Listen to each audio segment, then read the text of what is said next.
is Jeffrey Tucker, Brownstone Institute. Great writers are really rare in our times. I think they're getting ever more rare.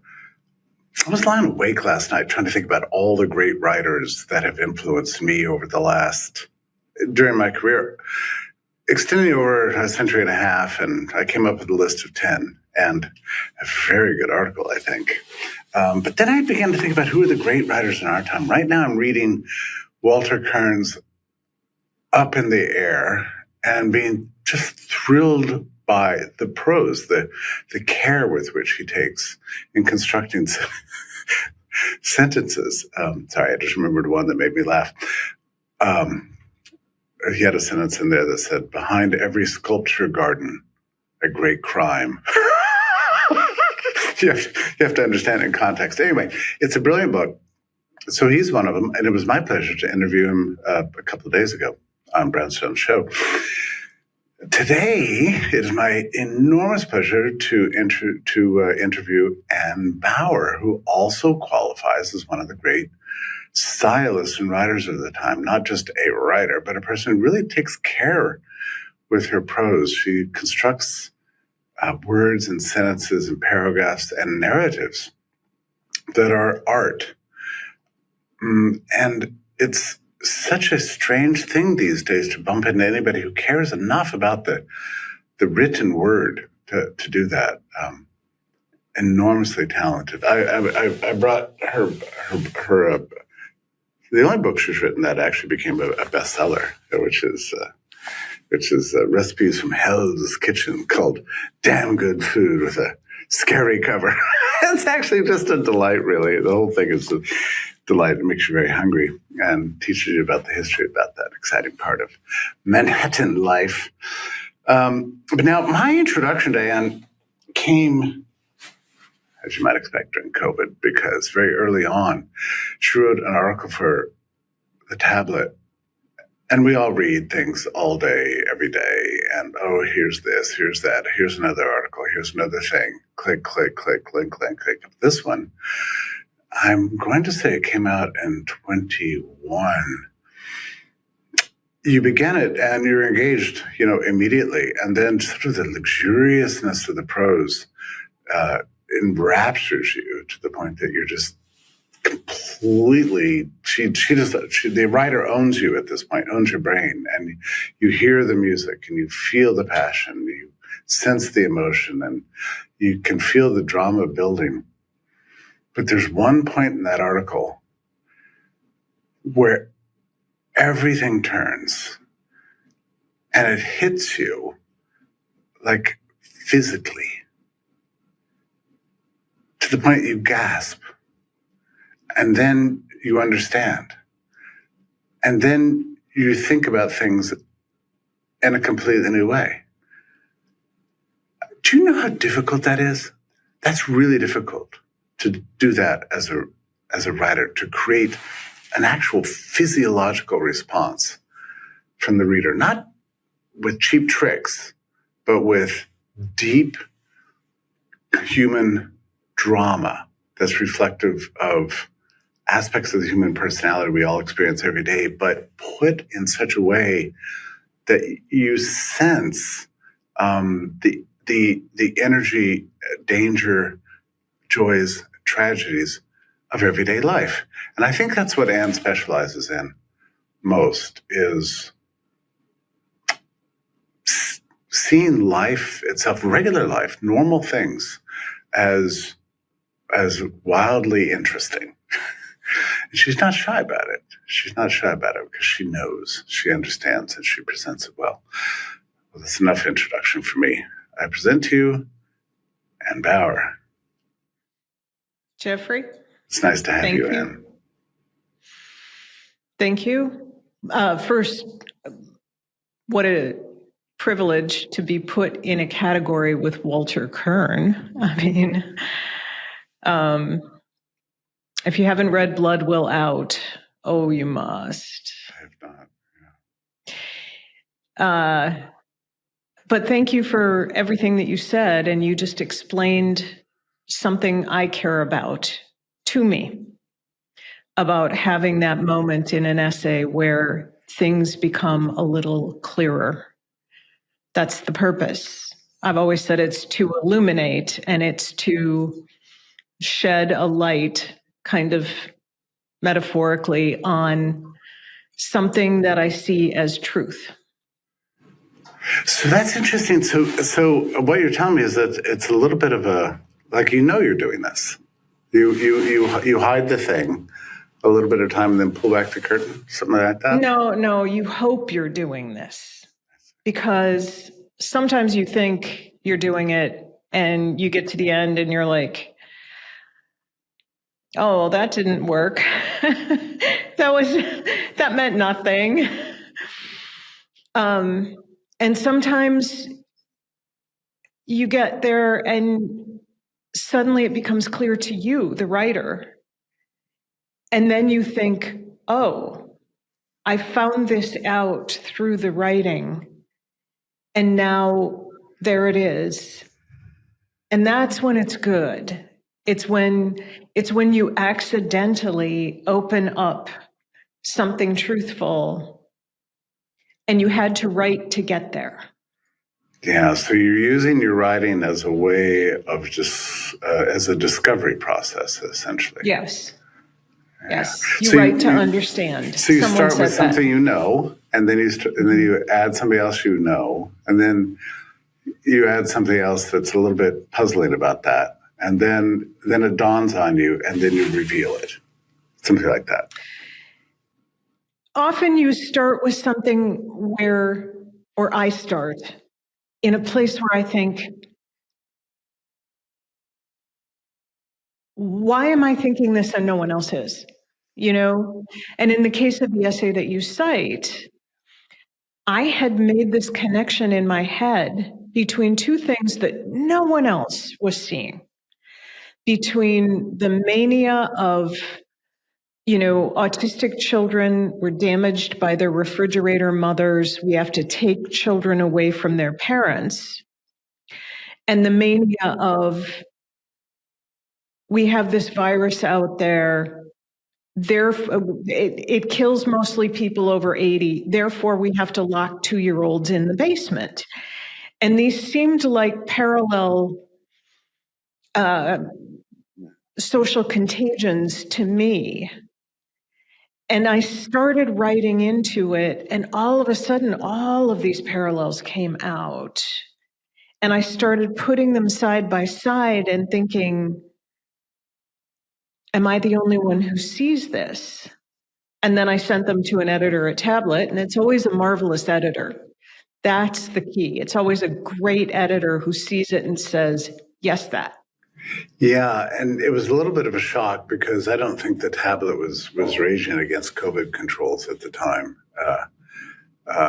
Well, hardly anybody was. I mean, your essay came out relatively early. I mean, I was sort of desperate to find people who saw the problem clearly, and I wasn't expecting that from your essay. And let me just add another thing that I think makes your writing great is your desire to tell the truth rather than merely perform. Yeah, you have it's a not confidence. Worth it. If you're not getting to truth, then why do it? Yeah. But sometimes it requires courage, right? I mean, to say things that that nobody else is willing to say, and you do that. You do it with great elegance, though. Thank you. I don't know that it's courage in my case, because I've been like this since I was a child. I just can't stop. If I see something that I think is clearly a lie, I say so, which made me so unpopular as a child, and then now again today. But it makes me feel like I itch everywhere. Like I can't stand it. I can't stand untruths or convenient truths or magical thinking or any of that. And, I'm a woman from the Midwest, so I grew up surrounded by it. Everyone I knew was doing it. and it made me crazy. I can't resist asking you this question. Are there writers that have had a particularly profound influence on you? Like when you were young, like is somebody to whom you attached yourself and said, "Okay, this is really compelling. I like the way this guy is speaking." I was a Wizard of Oz. I don't want to say fanatic. I lived in that world, and today I am rereading those books for the purpose of the company that we just started, where we are developing this publishing platform for the classics. And I insisted all 14 Wizard of Oz books are first up. And I'm rereading them and I'm having the same response. Are they not in print? They are in print.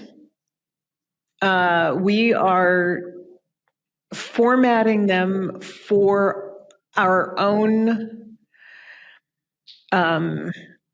software delivery technique, which we hope will enhance literacy, which is small sections, discussion, kind of using the technology that kids are on anyway to get them over that reading for enjoyment chasm. That's our goal, is to get kids reading for enjoyment and then going to pick up the print books. So it's directed towards teens.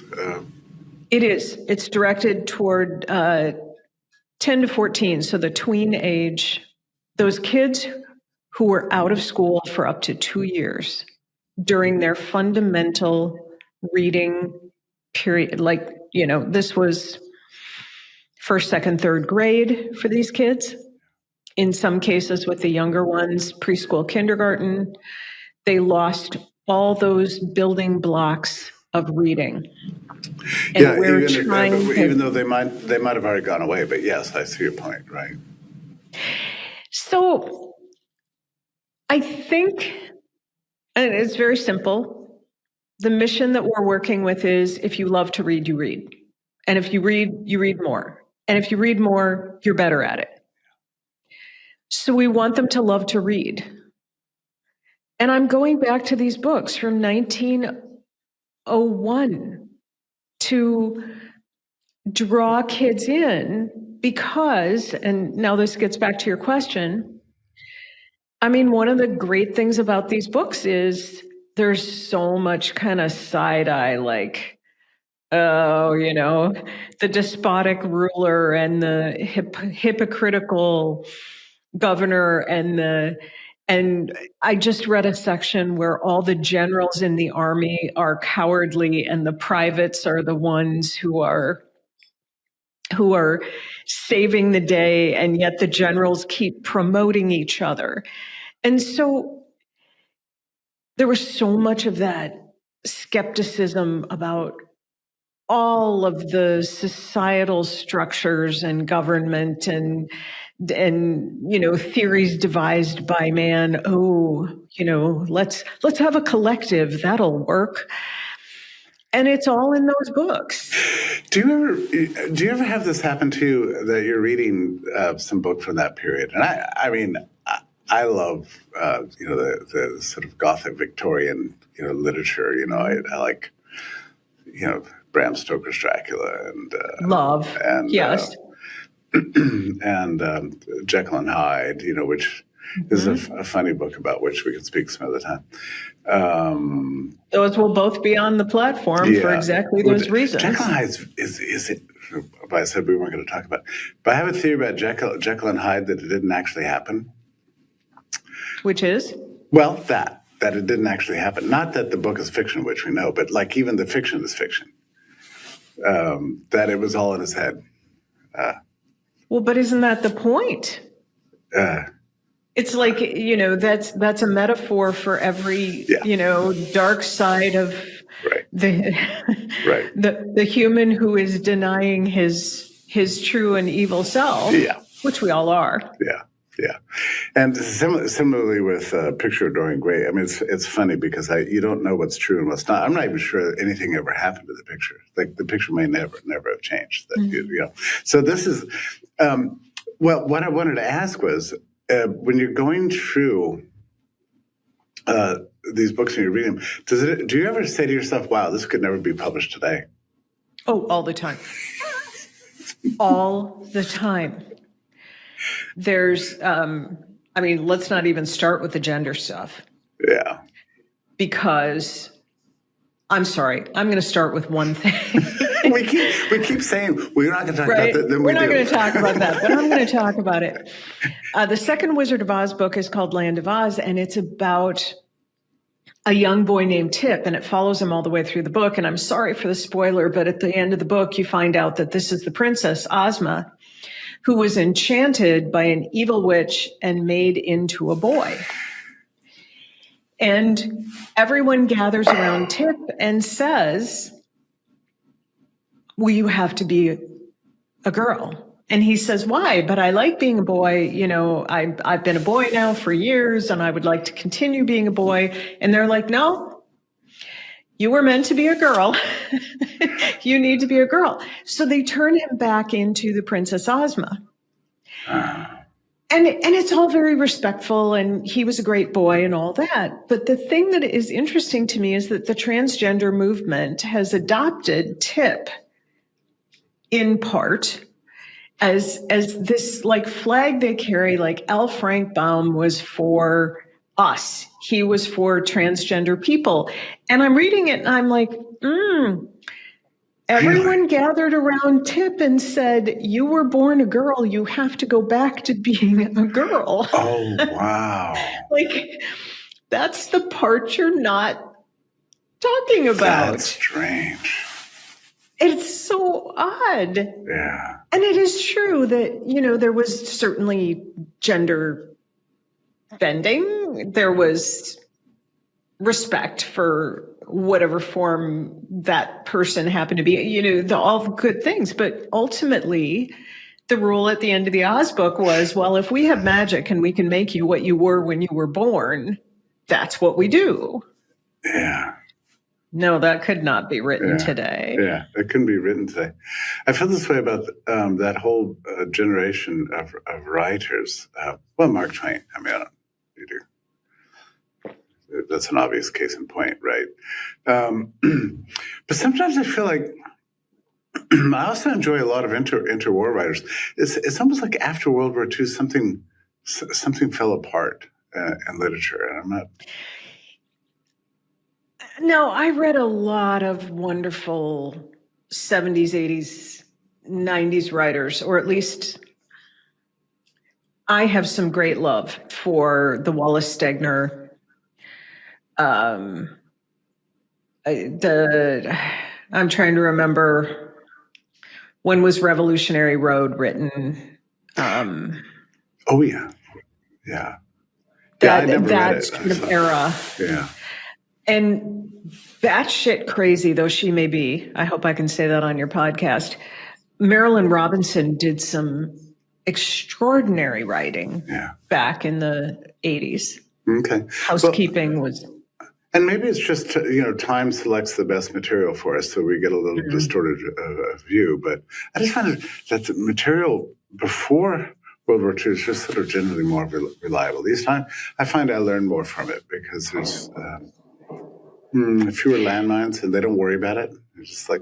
And I think what happens is things get culled. You know, classics are the classics for a reason. Yeah. And if you read something that's like the long forgotten classic, this, you often find, oh, it's really very poor. That's why it's not known today. The ones that we know are the ones that endure. Yeah, that's not always true. Not always true. I mean, I have in my mind, of course, examples, like my favorite brilliant novelist of the interwar period from the 1920s is named Garrett.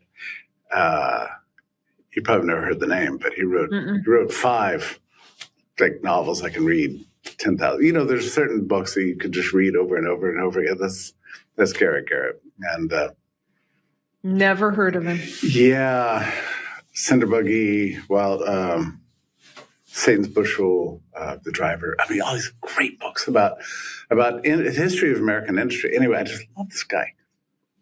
And there was the literary, and he was kind of grafted onto the right. Like he never thought of himself as, on the right or much less a conservative. It's just ridiculous. But because that generation didn't really think that way, right? They weren't.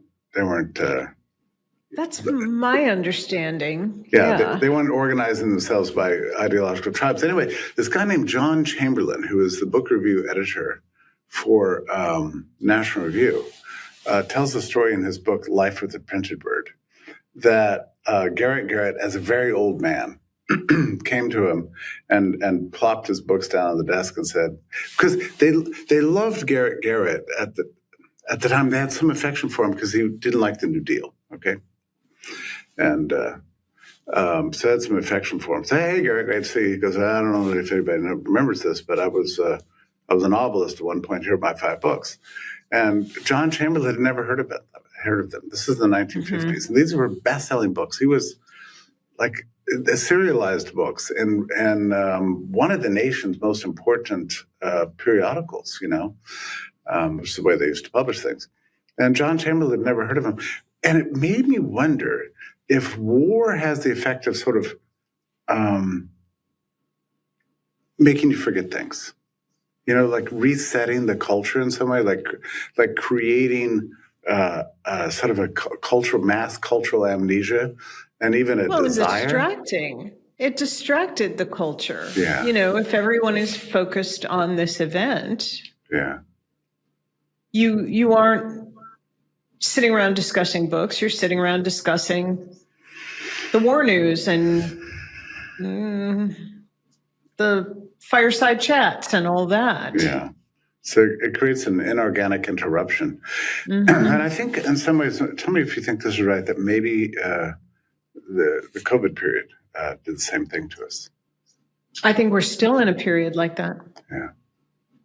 What do you mean? I think people are having trouble focusing on anything except the latest cultural crisis. And,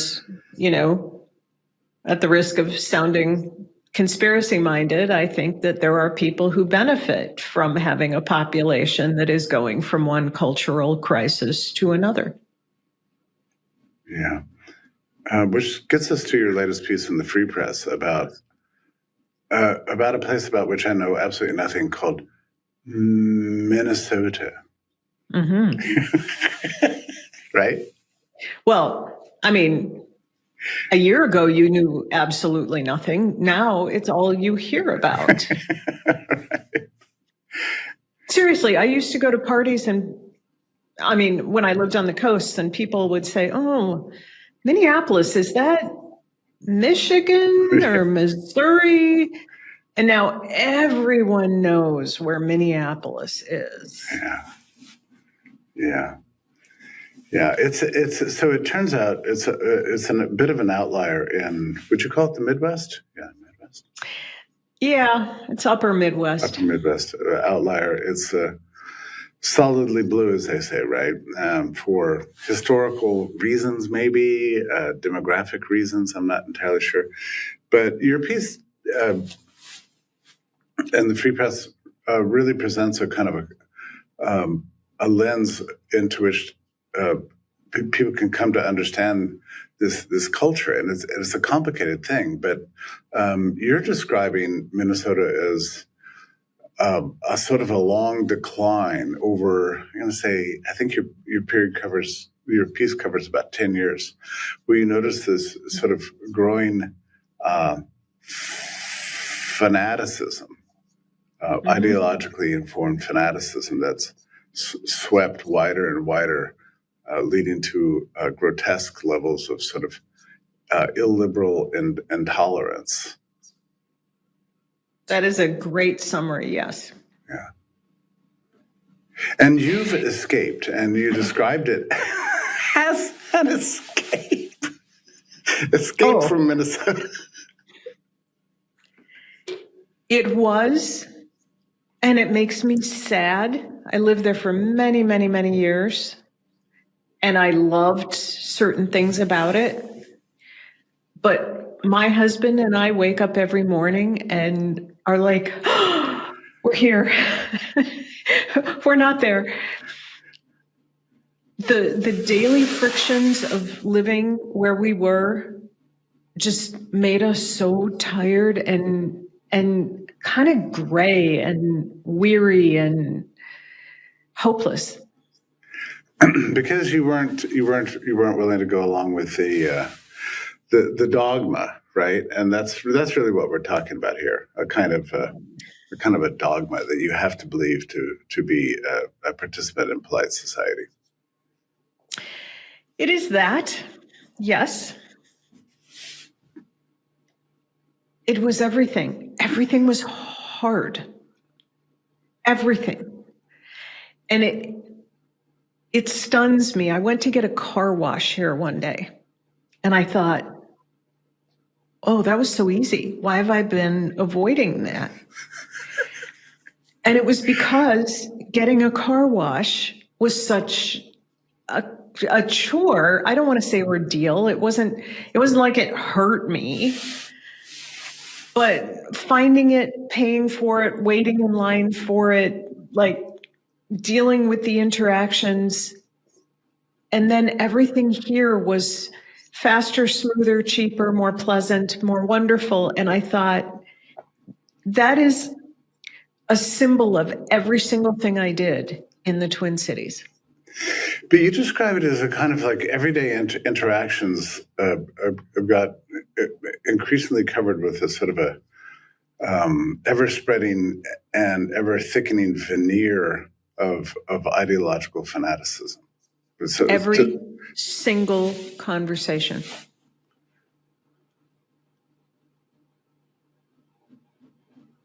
Go on.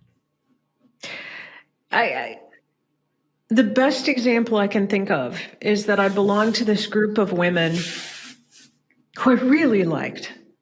We were all writers, and most of them were in academia, but they were just smart, interesting women.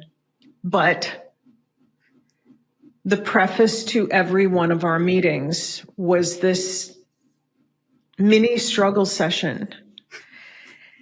And one day I showed up at the host's house. We would take turns having the meeting at our home. And her newspaper was lying on the porch. So I bent down, I picked it up, I handed it to her. And she said to me before I had crossed the threshold, "Oh my God, I can't read the paper. I don't even want to know what Trump is doing." And there was then 20 minutes on, I think at the time it was layoffs of federal workers or something of the sort. And it was this battering during which I would like nod and, I could either say, I'm very sorry people are losing their jobs, but in fact, I think there's a lot of waste in government, and be done with the group forever. Or I could sit and say very little and be like, oh, yeah. And that's how every single interaction in my life played out. And depending on how much I liked the person who was involved, I would decide. And I got to the point with a couple of friends who I liked them enough to lie for a while. And then I was like, oh my God, I don't want to be beaten anymore with all of your anger. And so they would say something about, I had a woman come to my house one day and tell me that if she knew someone was a Republican, she purposely did things to inconvenience them. And it was this really interesting, like, oh, here's a tip. You need to start doing this. And it was things like, if I see someone in the grocery store and I know they're a Republican, and how, I don't know, truck, hat, whatever, I take a long time in front of them and I keep using my cart to block them. And you should do this too. And I finally just said, well, actually, you'd be using your cart to block my husband. Wouldn't be crazy about that. And then that was the end of that. It's like, relationship done. Okay, move on. Yeah, that's illiberal to say the least, right? Now, when in these conversations, if you just did this, that's. Yeah. Now, at some point, do people get suspicious that maybe you're not really agreeing, that you're not fervent enough in your passionate affirmation of the awesomeness of their insights? It took a long time because there's such an assumption, you're a female in her 50s who works in the arts. You are one of us. This is just the way it is. It would never occur to people. Mm-hmm. But then there were certain things. We were the only house on our block without a Harris Waltz sign. Oh yeah, so the yard sign thing is a. Have you written about this? I mean, I lived in Minnesota, so yard signs were, the second form of communication. But actually, yard signs are strange because it's not as if anybody is persuaded by a yard sign. So like for example, if you go by a house and it says "I stand with Ukraine," you don't think, "Wow, those people stand with Ukraine. Maybe I should too," or Black Lives Matter. Thank God for that sign. I was here. I was walking along thinking not that Black Lives Matter, but now thanks to the sign, I'm reminded. Right. This isn't. I thought an entire group of people was expendable, but. Water is life. It never occurred to me. Yeah. Never occurred to me. So if they're not actually serving a pedagogical purpose, what purpose are they serving? I don't know, Jeffrey. I tell you this, and you're not going to believe me. Even despite our long-term relationship, you're going to say, "Oh, Ann's exaggerating," but it's true.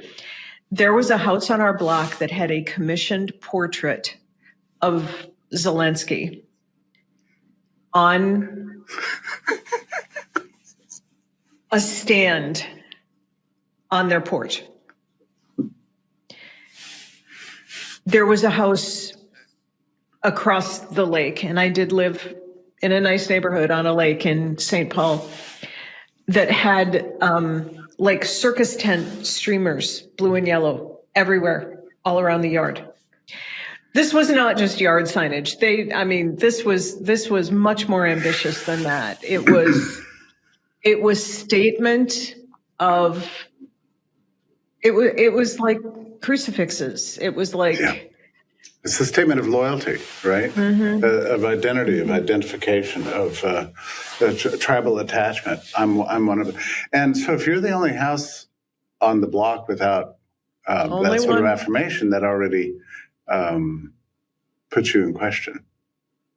Well, that's where people started to get really agitated. They assumed that we were a part of the tribe, and we're not part of the other. We're the actual normal people, struggling centrists, like intelligent people are, and it somehow around the time of the Trump election became tougher to hide that we weren't with the good people, with the Waltz Harris people. And the fact that I'd been running around the country talking about how Tim Waltz is a buffoon and a criminal was probably a big part of that, but I felt that it needed to be said.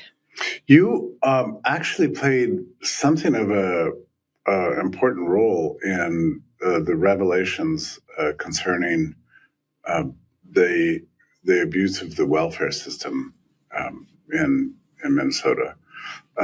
Do you want to tell that story? Sure. It was a very small role in that someone came to me on Twitter and said, I have information. Would you write a story about this? And I said, no, I'm not qualified. I'm not an investigative reporter. I don't have a edifice of, that I can rely on. I don't have fact checkers. But I'll find someone. And unfortunately, though I did find someone, he came into town and did a lot of reporting and did not end up doing a story. Was this a main, like a legacy, like a corporate news? So he's a very well-known independent reporter. Okay. And he spent a lot of time in Minneapolis, and I heard things that were unspeakable about, how the fraud was being committed, the machine that was in place for ballot harvesting, the threats that had been made, all sorts of things. And I fully expected him to walk away and write a story, and he did not. And I still don't know why. I had been taking and recording notes throughout that process at the request of the person, the whistleblower who came to me. And so I had this kind of trove of documents. And when Armin Rosen, who was writing for, at the time, Tablet, decided to do a story about Minnesota, he called me. He heard that I had been in on some of these conversations, and I turned everything I had over to him. And so he wrote a fabulous piece. It was long, it was compassionate, it was thorough, it was, I thought, just beautifully analyzed. And it did not come out in Tablet, which again, I don't understand. Why didn't the first reporter who came to Minneapolis with the explicit mission of writing about this fraud write about it? I don't know. Why didn't Tablet publish the story that they had commissioned from Armin Rosen? I don't know. It ended up in County Highway. Okay, and that was Return to Walter. Yeah, that was the only guy brave enough to do it. October, before anybody else knew. Now, there's something I gather from some of the, I don't know if it's from your reporting or from just people I've talked to or something I read, but it's not as if, like, this was a shock to a lot of people around the country, but it's not as if it was a shock in Minnesota. Like, everybody just sort of... Oh, no. Yeah. No, we all knew this was happening. Yeah. And everyone was fine with it. And you'd say, this daycare fraud, which had been going on since, I think, 2018. And people would say, oh, there's fraud everywhere. It's the price of serving the unfortunate. Now, I don't know if you saw this. If you haven't seen it, believe me, steel yourself. There's a video that came out last night about a young autistic woman, very vulnerable person in her early 20s, who was kicked out of her housing program because fraud was allowed to just rot through this entire thing. Her vendor was paid, but he did not pay her rent. He was a fraudster who ran away with the money. So she's living in her car, and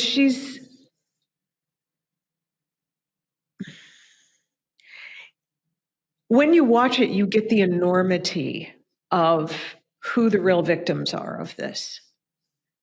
She is a very trusting, a young woman with no resources who has been banished to the streets because someone stole this money and the governor doesn't care, pocketed his share, take your pick.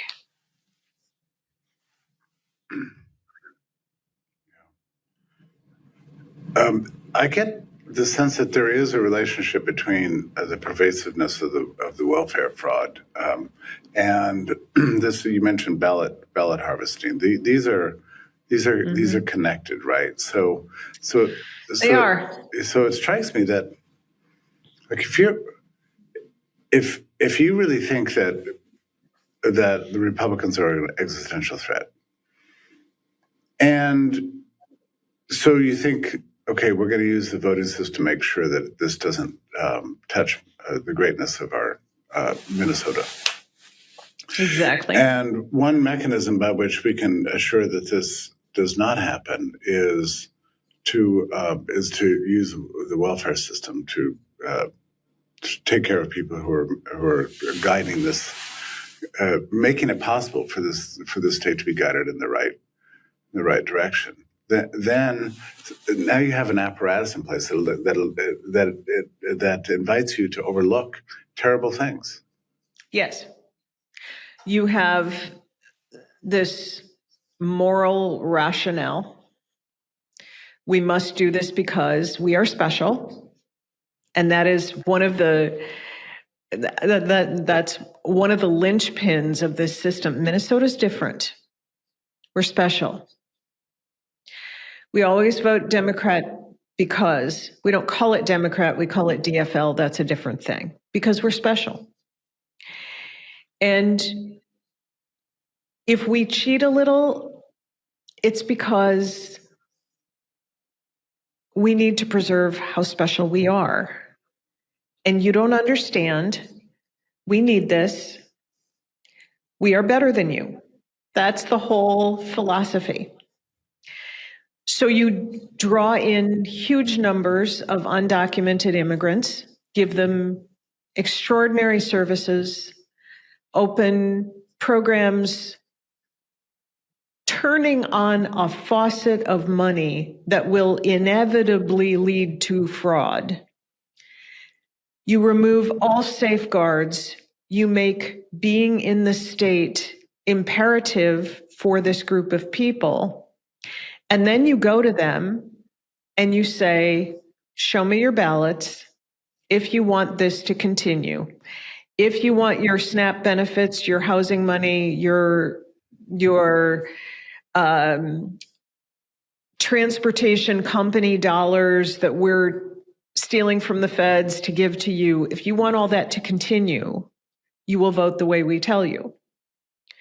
So it's all part of this very neat system. But it's very strange, isn't it? And this sounds like a very sort of Ann Bauer kind of topic. Like the belief that you're doing good requires that you tolerate, astonishing levels of bad or even evil. But isn't that the way of every despotic regime ever? We must, as our friend Trish Wood says, we must destroy the village to save it. We must burn it to regrow it.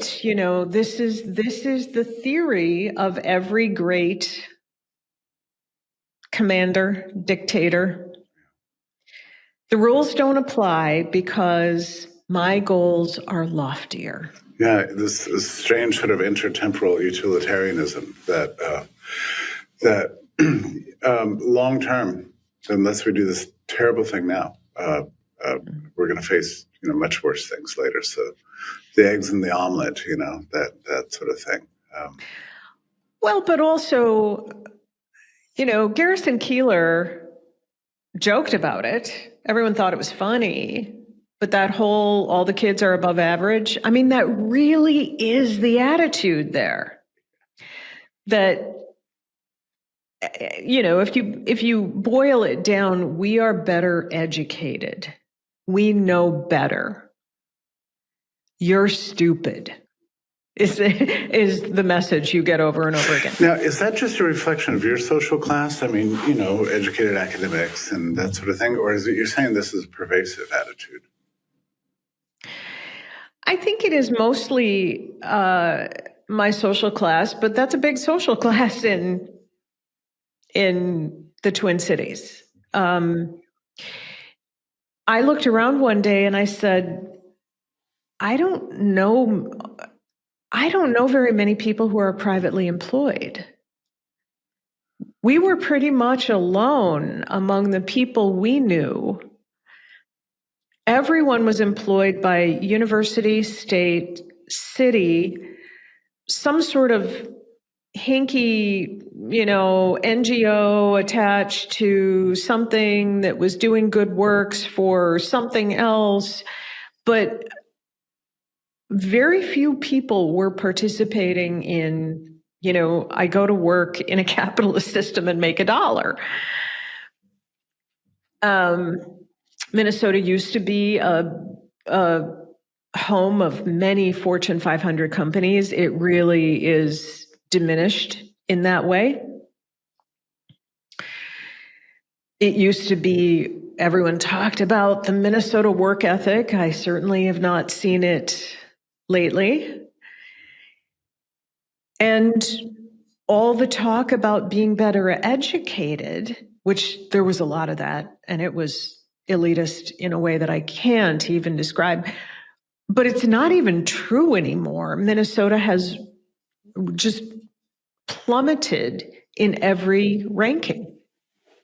So all of the policies that have been brought in to, be progressive about schools, Minnesota's gone from being in the top, 10, 12 public school systems in the country. This is measured by SAT, or how are we measuring this? Mostly standardized test scores. So 8th grade, I think, is that watershed where, you look at the standardized test scores and that's where a kid's going to make it or not. And I believe Minnesota's now down in the 40s. So it's just a magnificent fall from being a pinnacle of my parents moved to Minnesota when I was 3 years old, in part because they wanted me to get a great public education. They moved there despite the fact that it was one of the most anti-Semitic states at the time. Airport was named for Charles Lindbergh, which my father still to this day will be like, and the airport was named for Lindbergh. No, I get it. But, there's plenty of reasons to pay attention to Charles Lindbergh apart from his attitude toward the Jews. But I'm just saying. So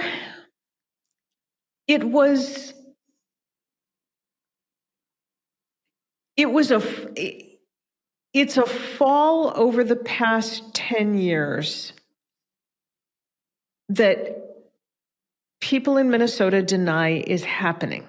Yeah. You can say, look, here are the business numbers. And they will just say, oh, yeah, no, that's not true. Yeah. It's that turning away. Here are the numbers in public education. Yeah. And they'll say, oh, well, that's because we're such a generous state and we bring in so many kids who don't speak English. Yeah. The use of the immigrant population, it is the guise of generosity, and really they're using East African immigrants to excuse bad behavior, to launder money, to elect the people they want. It's like a serfdom for the DFL, only they pay them back in all this fraud money. How long were schools closed during the COVID period in Minnesota?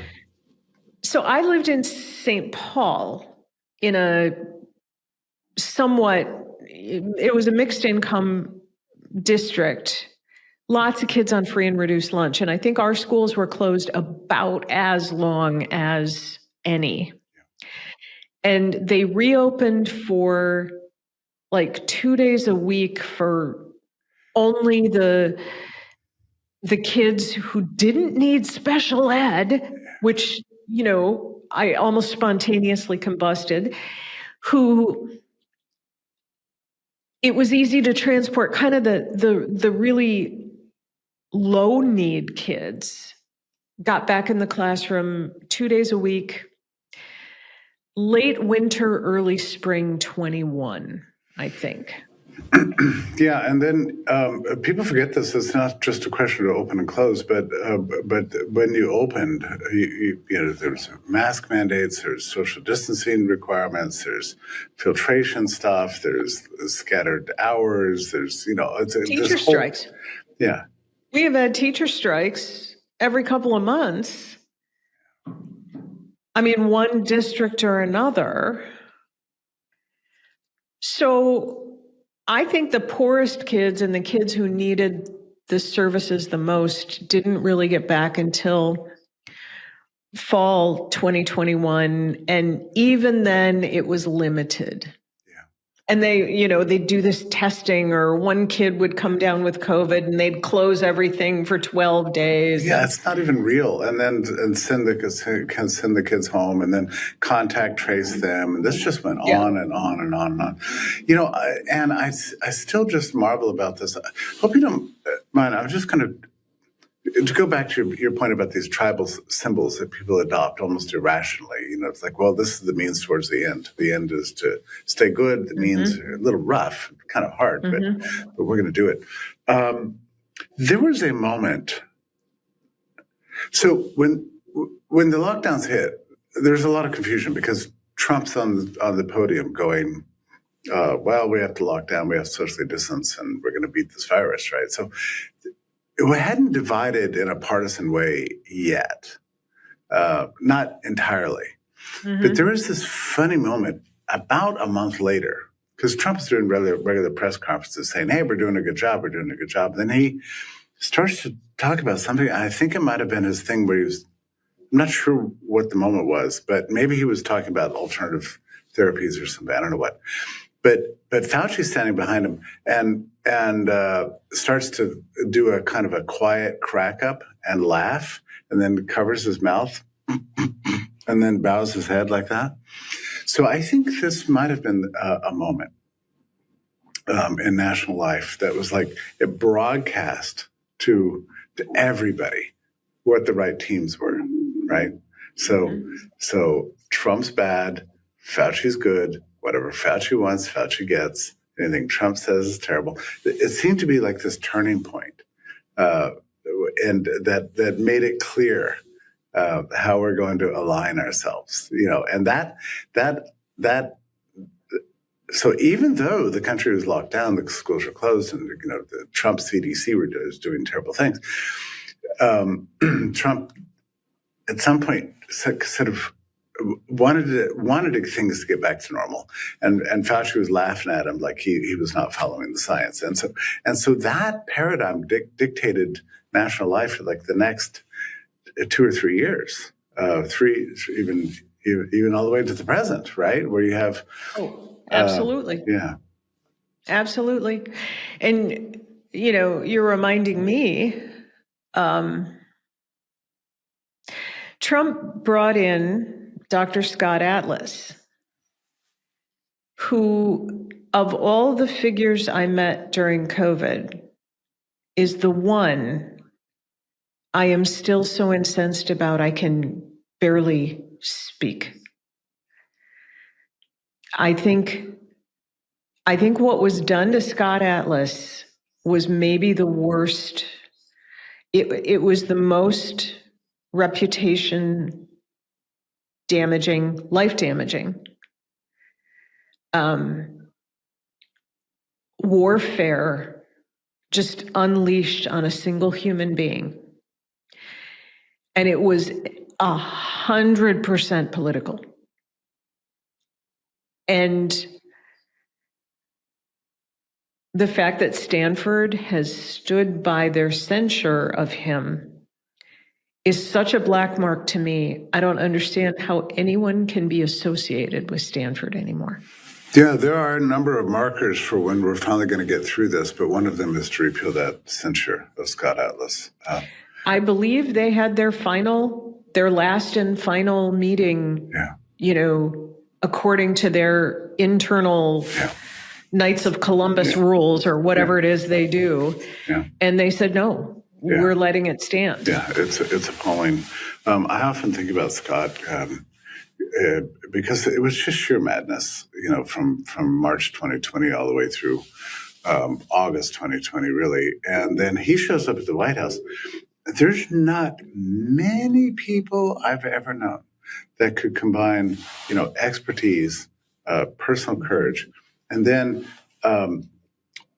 face-to-face confrontation on an unrelenting basis, and not just with one person, but with an entire sort of, bureaucratic army of experts in real time in the White House, in meetings, and just sort of nonstop tell the truth like he did for the better part of however long he was there, 2 months or something like that. I mean, it's and if you know Scott, I guess you can you get it, but it's I only rare. met him once. What's that? I met him once, and we had a brief conversation, and I doubt he'd even remember it. We are not close friends. I guess I go back to that, when something is wrong or a lie, it rankles in me forever, and I will never get over the way, who am I? Who cares how I feel about it? But to me, that stands for everything that was politically malign and absolutely unacceptable. And the fact that that has not been rectified, that's kind of my line. It's like, okay, when they uncensure Scott Atlas, that's when I'll say, okay, we've made some peace. But not until. It was wrong. It was wrong. It was wrong. It was wrong. It was wrong. And it's so wrong. And I don't understand how people are living with this. Yeah, it's a reflection of some profound problems in academia, to say the least. But it's more than that, right? It affects an entire social class in this country that has lost affection for genuine science, for freedom, for fairness, for open-mindedness, for looking at facts and truth, being willing to change your mind, being willing to say, man, that was dumb. I was wrong. Being willing to work with a, unpopular president, given his environment. I'm sure there weren't a ton of Trump supporters at Stanford. Being willing to stand up for us. And I really do feel like he did. I think he stood up for the people of the country. And this is what happened. And that has to be fixed. He might have saved the country, actually. Before we got on the podcast, I don't want to just keep going over this, although I kind of do. You made an interesting observation concerning that last year of Trump's first term, which is that it could have been much worse, and that Trump that he gave the green light to lockdowns, but then he pulled back once he began to realize this is a genuine threat to the public. I mean, it's not good for the people, and probably not good for him, and began to dial it back. But that the people we call liberals, became the totalitarians. So I was, I wasn't a Trump derangement syndrome woman, but I was no fan. And when COVID came and he announced the lockdowns, I remember turning to my husband and saying, "Oh my God, that's it. He wants to be an authoritarian. He's just been handed the means. This man is going to take control of the world because of COVID. It's all over, Put your things in order." And instead, he pulled back. Never, Jeffrey, have I been so surprised or wrong. He pulled back. I'm like, oh, thank God, he's not going to do that. And then I've always talked about how it's like that scene in Texas Chainsaw Massacre, where, the girl is running down the highway and she's covered with blood and she's running away from the chainsaw guy. And a car pulls up and says, "Do you need some help?" And she says, "Yes." And she jumps in the car and has this moment of relief. And then she turns and it's like, oh my God, he's working, and he wheels back and takes her back to the guy. So that's how I felt. Like I was in the car with the Democrats, Trump was the authoritarian. We were running away from Trump. He had the chainsaw. He was all bloody. And he's gonna become this world dictator because of COVID. And then he pulls back. And I'm in the car and I'm safe and I'm good. And then I turn around and it's like, oh my God, fuck, it's Tim Walz. He's the Chainsaw Massacre. and Joe Biden has risen from his near vegetative state to rage in front of the White House. He's got a chainsaw. It's not Trump. Biggest moment of game change in my head ever when I said, the authoritarian is over here. Oh my God. And then I'm like, people, let me tell you something. Well, that did not go over. Yeah, things have gotten so mixed up. And do you remember that Biden press conference that looked like straight out of a Nuremberg rally? Yes, that was weird stuff. I mean, just the symbolism alone. Mm-hmm. What branding expert thought that was a good idea? I don't know. I don't know. And yet, headlines the next day were adulatory. Yeah. Like, Joe has a much needed confrontation with the American people. Yeah. Yeah. But Stalin has a comeuppance with his but whatever. There's an amoralism that seems to be pervasive in American public life today. That probably didn't begin with COVID. That's when I began to notice it. This sort of yes. That is when I began to notice it, and people keep telling me, "Oh, you just weren't paying attention." Yeah. Yeah, no, I was like Tom Harris would tell me, "Oh, it began at 9/11." Okay, I know. Whatever. Okay, I have to be honest. I'm a little ashamed that Patriot Act went through, and I'm like, "Oh, that's fine. You want to look at my bank account? Okay, that sounds fair.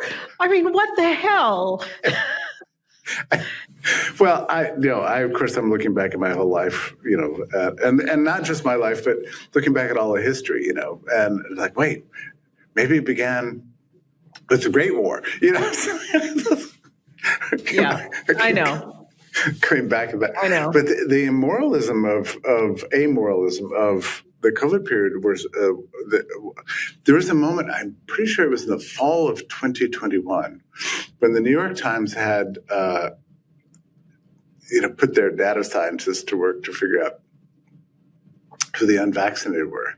And they discovered that there's a strong correlation between being not vaccinated and being a red state. Do you remember this?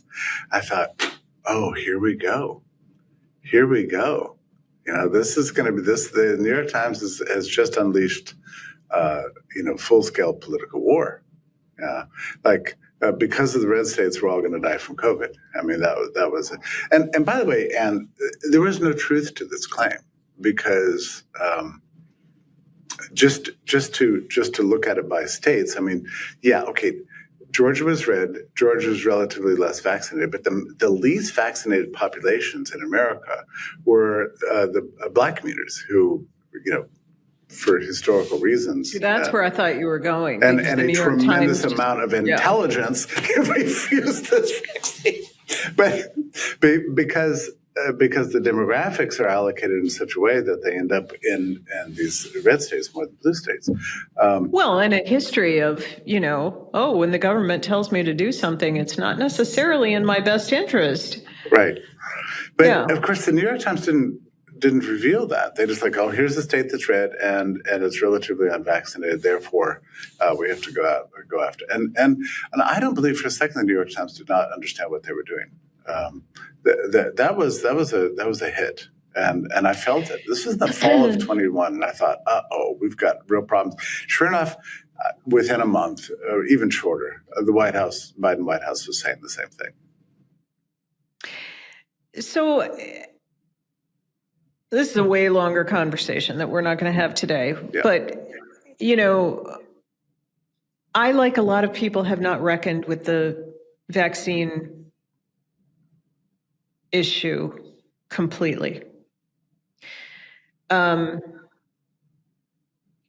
was completely confident in my stance on vaccine mandates and passports.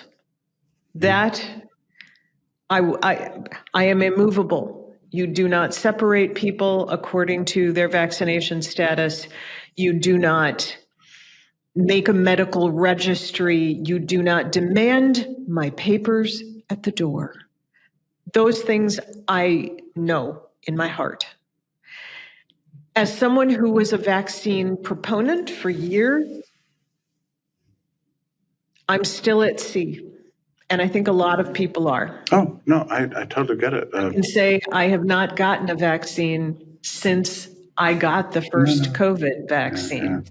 So, and one of the things I did, if you look back 2 or 3 podcasts ago, and I'm not encouraging you to, you've got better things to do, like read Wizard of Oz, but I did an hour-long reconstruction of the history of the vaccine industry in America from 1813 through every crisis since. And anyway, I'm just going to recommend you listen to it because and the reason I was doing this research was just to understand this critical point. Why is it that this industry is so different from every other sort of industry? Why is it not like hamburgers or air conditioners or bottled water that people, that don't require subsidies and government programs and mandates and indemnifications, all these things? And when did this stuff begin? And why are vaccines regarded so differently from everything else? So I'm not saying I have the answer, but I did present a very interesting history there. And like you, I by the way, first time I was ever accused of being an anti-vaxxer, I had to ask what that was. I never even heard of these people. I never even heard of such people. No, I certainly knew the territory. And we don't have time for my long history. I will say this. I went to the Iowa nonfiction program in 1999 to 2002. And shortly after I left, and this is probably the best writing program in the country. A woman went through, her name is Eula Biss. And she became, and most of us wrote essays that, like you read, God bless you, but how many people read an essay? This woman named Eula Biss who graduated 3-4 years after I did, got a huge contract for a book that became the biggest nonfiction seller of the year I'd have to look it up, maybe Lou can look it up, around 2010, I believe, could have been later. And it was called Inoculation. And it was about her own personal voyage, deciding whether to vaccinate her son.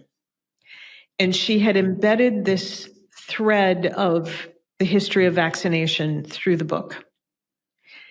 And it ended with this entreaty from this informed, beautiful, highly educated, winsome, just lovable mom saying, I have decided that for the good of the world, this is the right thing to do. People were handing me this book, although it was published by Grey Wolf Press, which is arguably one of the most highly regarded independent presses in the nation. It happens to be in Minneapolis. People were handing me this book like this is the biggest thing. She got millions for it. You know what? I'm wrong. It wasn't 2010. It was closer to COVID because I remember doing the math and saying, weird. She starts writing this book. She gets an enormous advance for this book. This book gets all this publicity. It's all about inoculation and how the beautiful people definitely are behind inoculation all the time for everything. It's the best thing ever. And then COVID. Coincidence? I have heard that a lot of her advance came from the Bill Gates Foundation. Can neither confirm nor deny. I'm sorry, it's called On Immunity and Inoculation. On Immunity, and it was published in 2015. 15! Yeah. Well, this is the same year that, did you ever see the movie Contagion? I didn't. Yeah. But I lived it, so I don't need to see it. Well, that's the weird thing about it. There was some point at the lowest point of all when I had this profound sense that, oh, I know what's happening. People saw the movie Contagion and they're acting it out. They think they're in a movie. So we're just acting. I mean, that was my theory. I don't know. But wasn't the CDC like the good guys and they had smart people? They didn't have that dark-haired lady, Roxanne, whatever her name was. No, but and it's funny because the CDC in the film, their main thing is to run hurriedly through hallways, talking on the phone, and getting briefings, and going to meetings, and then appearing in press conferences and saying things like socially distance, whatever, and then they contact trace. But at the end of the movie, the entire world's in shambles, right? So the CDC is in charge, but they don't actually achieve anything. Wouldn't that be magnificent? See, things could be worse. Yeah, that's right. Hey, Ann, before I let you go, I feel like we could talk for weeks. I do want you to, well, let me say, first of all, you're coming to a Brownstone Super Club on Wednesday, so that's very exciting. This is I don't know what we call the West Hartford Brownstone Supper Club, because now that we've got them coast to coast, I feel like there should be some special category. What? It's the Founders Club, right? Oh, the Founders. Yeah, I better be careful. That's how I've been thinking of it. Yeah, I think that's good, but I probably shouldn't use that because I don't want all the other supper clubs to get mad at me. Oh, who do you think you are? You know what, Jeffrey? I mean, talk to me if everyone's mad at you. That's how I spend my life. But anyway, we can't wait to have you. But I want to, are you in a position to sort of pitch your very compelling service, which, I'd love to. Yeah, I'd love to. Does it have a name? Can you subscribe to it yet? You cannot subscribe yet. It's called Storyalize. And it came out of our realization that stories used to be told in segmented form. They were serialized. That's right. Dickens, and so whatever. It's a portmanteau of story and serialize. And we keep running into people, both adults and children, who are like, I can't read, my attention span, I know I should. And feeling like we've lost that lust for reading. We've lost that luxury, which is what it was back in the period they call the Reading Revolution, when Charles Dickens and Tolstoy and Edgar Allan Poe were coming out in the broadsheets, and people would wait. They would wait and they would get the next section and they would run, and in their parlor with other people, they would read it. And that's what we want for America. No, right? Parents were panicked that kids were spending too much time with their heads in books and rather than being outside playing. Yes. That love reading. That's our tagline. Love reading. If you love reading, you will read. And reading is what makes us, it's what gives you escape. My mom used to say, if you have a book, you always have a friend, which is a little bit mom-like, but it's true.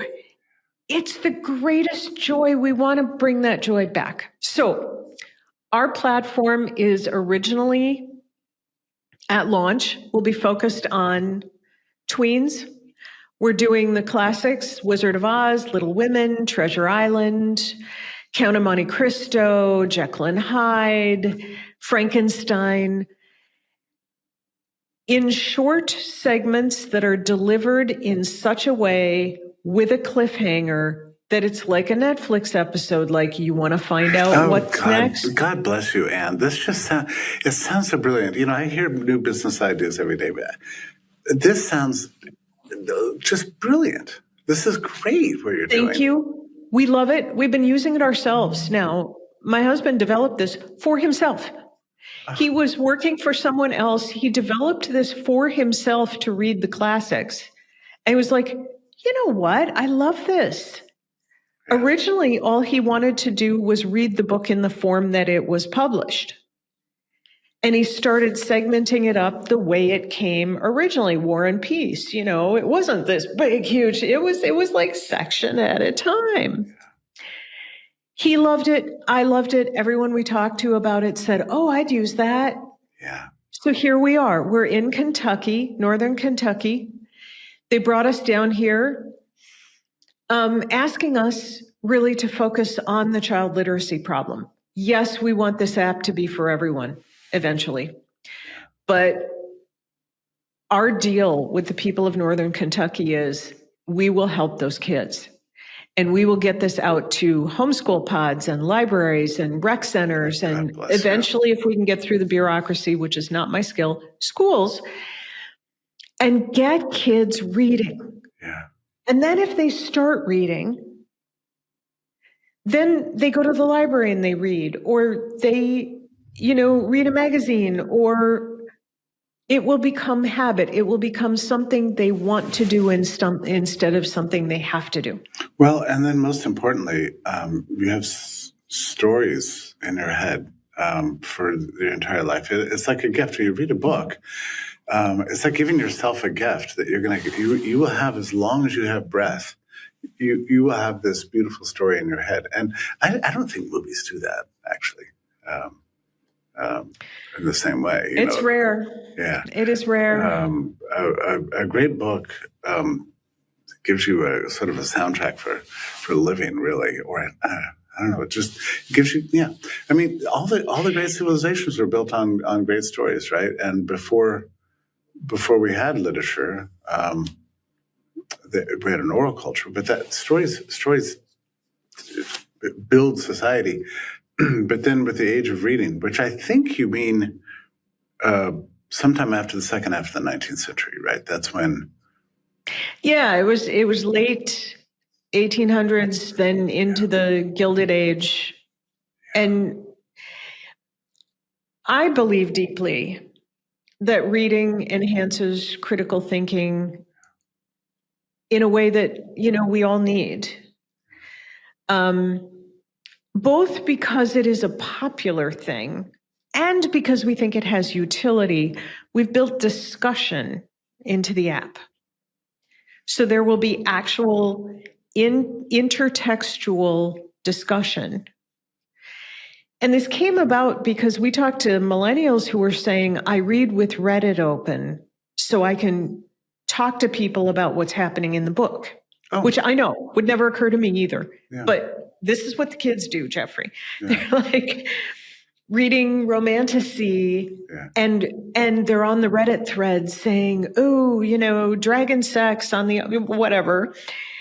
All good. We want that discussion feature in this so that when we're parsing out The Wizard of Oz, I, who did work in academia as an English professor for quite a while, have written comments alongside to kind of start conversations like, oh, the wizard made everyone put green spectacles on when they came into the Emerald City. What do you think that signifies? Is it real if you think everything looks green and it really isn't? And why would it be to his benefit? So it's stuff like that. And that's just going to be built right into the platform. And isn't it such a wonderful thing, Anne, that in some ways we're the luckiest generation. We have 200 years of glorious literature available to us. In the middle of the night, at the touch of a button. Yeah. That's what always gets me. Yeah. This has not been true in the past. I mean, here it is right in front of us. And yet we do lack the tools to kind of get it out to the population. That's what we're working on. I broke my promise to you, so I've kept you much longer, which was an awkward thing for the guest, right? Because I've been on podcasts before, which seems to go on, and it's not possible for a guest to say, this is going on too long. I got to get out of here. So it's so frustrating. So I'm hungry, Jeffrey. Yes, congratulations to you. I put you through the ringer here. So I look forward to seeing. No, and I broke my promise to myself because I was going to try to stay still and not, go off on my say crazy stuff. But toward the end, I just sort of lost it all. And I'm like, oh, okay. I'm just going to be me. That's good. Yeah. No, it's such a pleasure to talk to authors. I had, I think when you come here, you're going to have a chance to meet Laura, right? I've met Laura. Yeah. Okay. Author of Laura Delano, author of Unshrunk, and speaking of it, and I'm going to let you go. But when I read her book, it wasn't quite in one sitting, but maybe it was like 2 or maybe 3. But I was so wildly excited, and I thought, I have the chance to actually go speak to the author of this book. So I drove over to her house, and just for 4 hours did an interview, never recorded, right? Just on sitting on the back porch, talking to her about every detail of the book. You're right. It's the most exciting to talk to the author. It's just, so it's great to talk to you. But just to talk about the drama that's taking place in your head, to be able to. Right. Yeah. And actually, yeah, I do get that. I do get that people want to talk about what they're reading, this made me think of this differently. Yeah. There's an adrenaline rush you get when you read. It's super exciting. Well, and I'll let you be, but Wednesday, we'll see you soon. And thank you so much. Thank you for joining me. Thank you.